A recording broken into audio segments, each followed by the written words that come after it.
Hello again and welcome back. I'm Jackie Hawk and this is Nami Nation by Kai's Corner Productions. You can find me on social media at QuillfulWriter and I'm always happy to chat about games. In December of 2024, Humble Bundle released a generative AI bundle that caused a small stir in creative communities. It's not the first time they've done this, but increasing tension around this technology has brought extra attention. As you may know, the Humble Bundle organization has a storefront called the Humble Store and a publishing division called Humble Games that supports indie titles. Or at the very least, that was its intention. In the summer of 2024, Humble Games also had complete staff layoffs, and they were accused of using AI to write the official statement, which they have denied. Knowing the connection of these two companies helps give context to where we've gotten now. Leading up to this, in February 2024, Humble Bundle wrote a somewhat sensible blog on AI's role in video games. It was largely in favor of augmenting teams with this technology, but didn't quite manage to avoid endorsing the replacement of people in favor of machines. This was a notable change from Humble Games discussing restrictions on this generative technology in September of 2023. Given all of this context, scrutiny will likely continue for both companies. I do agree with some stances from Humble Bundle's blog, like the Ghostwriter AI by LaForge, which is useful for creating small environmental sounds to allow dev teams to focus on more impactful audio. Even using ChatGPT for minor NPC dialogue seems at least acceptable, like NetEase's mobile game Justice, as a writer will still be on staff for the plot and major character dialogue. In an ideal world, this lets teams work just 40 hours a week instead of the usual demanding schedule of game design. But releasing a bundle of generative AI software in this climate may cause more problems for Humble Bundle, especially if they keep moving in that direction. The bundle in question did include A-Press books like Introduction to Responsible AI and Creative Prototyping with Generative AI, which align with an augmented approach, at least based on the titles. But it also featured vague titles like Exploring the Power of ChatGPT and Understanding Generative AI Business Applications. These can be more intimidating, and it's easier to expect possibly exploitative intentions without greater context. The overall approach to AI needs to be more clearly defined across the industry and offer protection for people in the market before concerned audiences will even consider being receptive, which is completely understandable. In less troubling news, we do have some updates for Grand Theft Auto 6. GTA 6 is expected to come out in 2025, despite rumors that it could be delayed to next year. In fact, Financial Times anticipates that it will generate $3.2 billion in revenue in the first year. This makes sense for a franchise that's been around about as long as I have.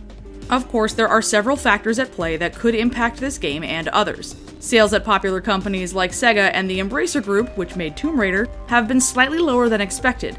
And BioWare saw Dragon Age The Veilguard come in somewhat beneath expectations, only to skyrocket to the top 3 titles in Steam sales. Even generation-spanning titles like Final Fantasy VII underperformed.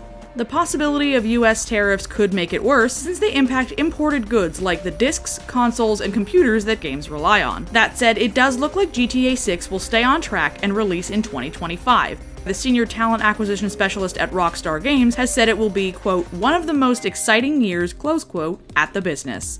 While this could be a general comment or refer to any of their projects, GTA fans are hopeful that it's based on this highly anticipated game. This does still leave the question of whether it will meet sales quotas or somehow fall short, but based on the general market, even falling shy of expectations would likely be a reflection of the economy rather than the quality of the upcoming Grand Theft Auto.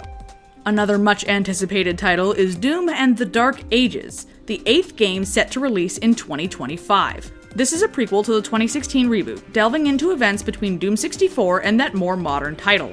Without getting into spoilers, it should reveal important information about the main character and how he came to be where he was at the start of Doom in 2016. Platforming has usually featured in the last 2 Doom games, but this new installment is less about climbing tall buildings and making aerial strikes. Dodging and moving in quickly will likely be crucial to combat. New weapons and old fan favorites are both in the lineup, and overall it's shaping up to be as atmospheric, gritty, and difficult as the other Doom games have been.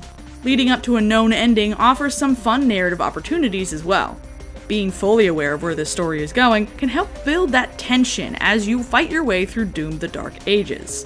On a more amusing note in the meantime, you could play Doom the Gallery Experience by Boba T. Lee and enjoy the 1993 game-inspired parody that shows the player sipping wine and discussing art in a fancy gallery. And speaking of the 90s, Pokemon recently declared 2025 as Year of the Eevee, which they showcased on their official Pokemon Center website and of course results in a parade of Eeveelutions merch. Usually this would be a marketing effort just to sell products, but it also works to build the hype for Pokemon Legends ZA coming in 2025. Since they don't have a specific date yet either, it helps keep the game front of mind for fans. This new title is set in the Kalos region from X and Y based on Paris, which is where the Pokemon Go Fest is happening this year too. Some fans are hopeful for a new Eeveelution to be announced, but it's hard to say if that's wishful thinking or not, since it's been 12 years since Sylveon debuted. It would be exciting if that happens, and some people are speculating there could be even more than one.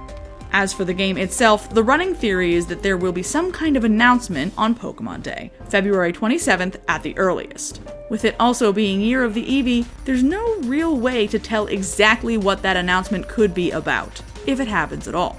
For gamers that are also moviegoers, the Mortal Kombat 2 movie is set to release on October 24, 2025. Despite the fatal gnome to the eye from the 2021 film. The actor Josh Lawson did have fun playing the criminal with an eye laser, although he never played him in the game itself. Still, someone enjoying their role brings a lot to the screen. Lawson hinted at the foreshadowing in the first movie as to how Kano would be back, so it's worth a rewatch if you want to piece together this mystery. And besides, the movie's over-the-top combat that reflects the game is always a blast. The 20-plus year gap between these two Mortal Kombat films and the first two seems to have done the trick, signaling the return of fighter Johnny Cage along with two incredible villains, Shao Kahn and Quan Chi.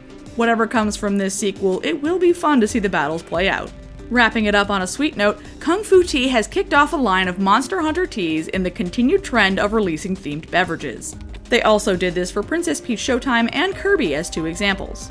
The Monster Hunter teas are available for all of January, and if it's anything like the Princess Peach run, they might go a little longer until supplies run out. This, of course, is very local and will depend on your location. 3 beverages in all let you enjoy a themed drink on your hopefully much tamer daily adventures. They have the Forbidden Lands Thai Tea Latte, a Palico's Thai Milk Tea with boba, and a White Wraith Thai Tea Milk Cap inspired by the classic monster from the franchise. Each drink comes with 1 sticker, although it's not known what it looks like just yet.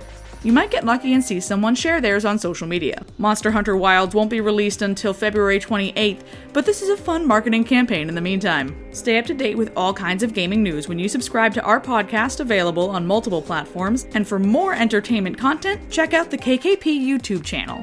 Once again, I'm Jackie Hawk, and this is Nami Nation by Kai's Corner Productions, and I will see you next time.